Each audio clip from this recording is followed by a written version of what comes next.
Welcome back to the 26-27 school year. We are here with you for our podcast, Spill. Spilling the Tea. I'm Laura Parrilla.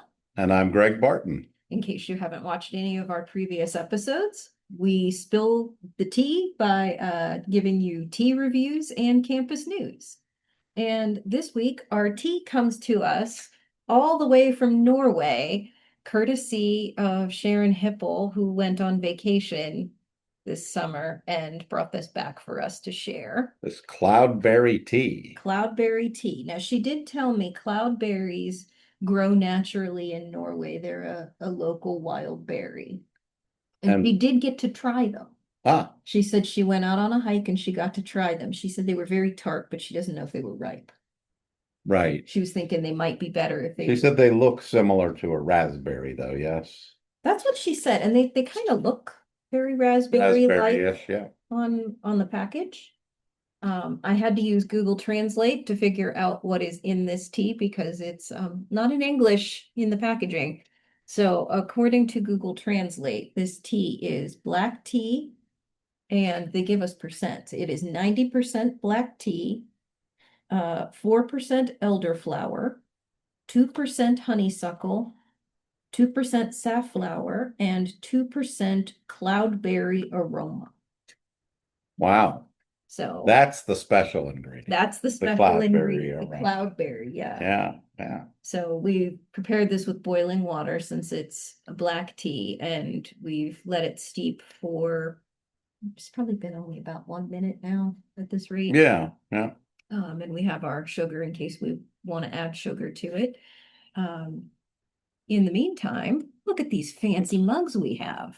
And it's starting to come to a nice color, the tea. And we have these mugs with tea ingredients on them, and it just came from organic chemistry, and they're all organic chemistry drawings. So yeah, they have I like that. various compounds that are in tea and explains what kind of flavor they impart to the tea. For example, C4H6O2 diacetyl tastes like butterscotch or butter, a natural byproduct of fermentation.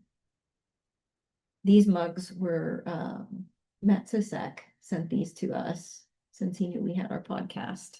So nice. We have fancy mugs, we got fancy tea. And speaking of tea, around campus, the tea is we have some vector training that we need to get done. We have about a month to do it. Vector training. Okay, so we're going to all learn physics? No, not vectors like math vectors, not like the little arrow on top of a number, but come on, we're science people. You say vector and we sees vector and either. oh boy, yeah, like there we go. So biology, yeah, you're like thinking, oh, vectors, right? So see, we have all these different ideas about what a vector might be. And so it kind of, we thought that some people might have seen the email and it said something about vector. They might have just I said, think the email said vector solution LMS. yeah, and they might have just said, oh, this looks like spam. So we want to make sure people are aware that this training is good. It is an email that you'll receive, I believe, weekly, letting you know which of the trainings you have not completed yet. It would be the type of training where you watch a video and answer the quiz questions and you have to score a certain percentage to pass. Each one takes 15 to 20 minutes to do. And there are several titles of training videos we need to each complete. The titles. We have FERPA, a Family Educational Rights and Privacy Act, Title IX and Sexual Harassment Prevention for Employees, Active Assailant, Run, Hide, Fight for Employees, and Bloodborne Pathogens, and depending on if it applies to your role at the college, you may have one called Campus Security Authorities, Roles and Responsibilities. And then I believe everybody's also going to get cybersecurity awareness, user end best practices, and cybersecurity awareness for social engineering. That's the one that's on phishing. So it looks like the entire batch is due by September 30th, so there is a little bit of time to get it done. Yes. If you're an hourly employee, you're expected to do this while you are on the clock. This is Okay. not a homework for hourly employees that is off the clock. This is paid work Okay. that you should be doing. And since we're not doing any work from home anymore, park your butt somewhere on campus and get it done. Yep. The other news is the 3D printer in the math and science division office. Stephanie Canyon has put out and organized a binder for if people want to use a 3D printer there for making classroom materials. And Stephanie's printing them all. So if you have something you want to have printed and you request it, and you put your request in the binder and send her the files to print, then she will print it for you. And there's a list, so it can take, the printing can take a little while depending on how much you have and where you are on the list. And they have to But be approved too. yeah, they have to be approved by the dean. Yes. So you have to get past Cynthia to get these done as well. Yes. But I think it's great. I'm using it. I'm getting all of these different cubic crystal structures done. And I like them because you can take them apart and put them together, and they'll be great to demonstrate some things in my classes that while I have some, crystal modeling stuff, this is better. I mean, this is really going to help with my teaching of crystal structures in Gen Chem too.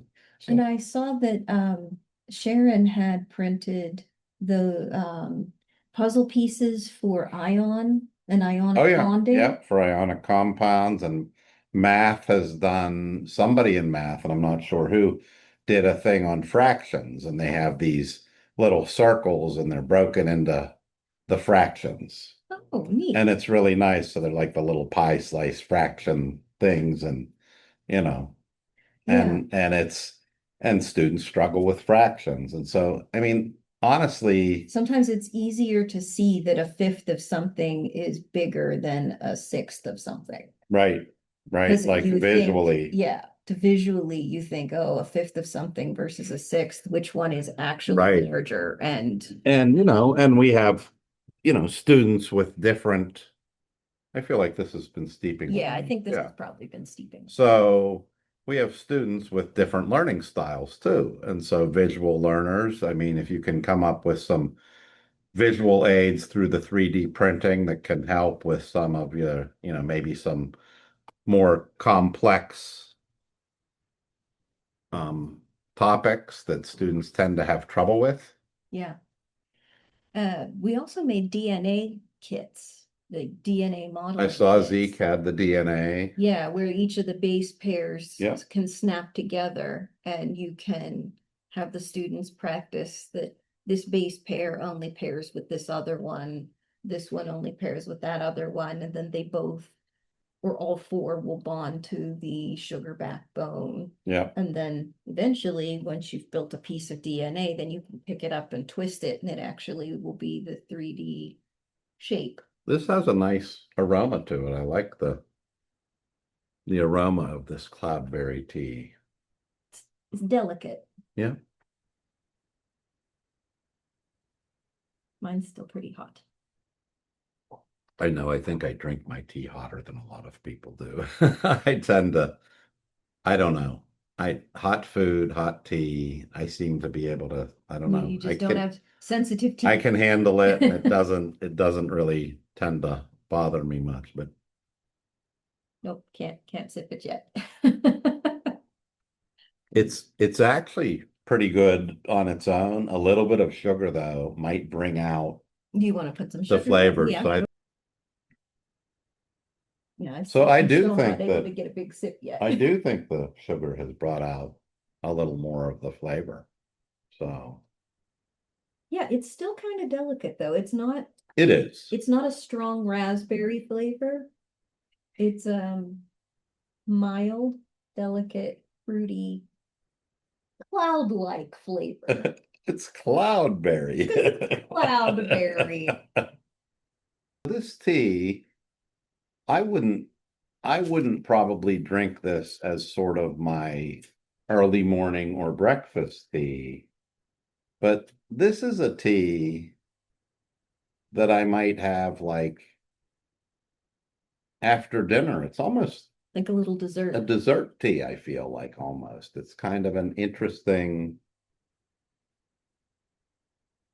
Yeah, you add a little bit of sugar to it and it has a little bit of, it has a good flavor, a little bit of sweetness, you oh, get that berry flavor a I little put bit the and the it really, second sugar packet in there and it's definitely stronger flavor now. so often, often these teas, these flavored teas, I find often you can add, and it depends on the tea, but I always start with just a little bit of sugar, like just a little bit. And sometimes that surprisingly brings out a lot of Yeah, flavor in these flavored teas. And yeah, this would make a lovely iced tea. it would make a good iced It's tea. reminding me of a black currant Oh, tea yeah. Yep. that Yep. I've had so many times, even from very inexpensive places. I think I've seen black currant teas at like dollar stores. But this is a nice quality upgrade, I think you could. but it's in the same flavor family. Interruption. Anyway, as we were discussing, this tea is actually very pretty. You can see the different flower petals in here, different colors. There's white petals, there's red petals. Yeah. It's lovely. Well, I am definitely enjoying this tea.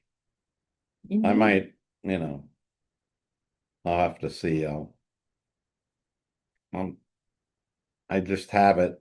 I have it here still, so I'm probably gonna take it home and maybe I'll make some as an after dinner tea tonight with my wife and Mm. see how she likes it too. So Should try some, probably really like it. It's nice. try some of this cloudberry tea for after dinner.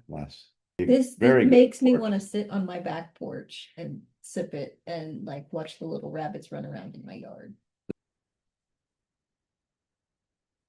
Well, anything else for today for spilling the tea? No, I think that's it. Okay, Have a terrific day. Bye. we'll see you next time.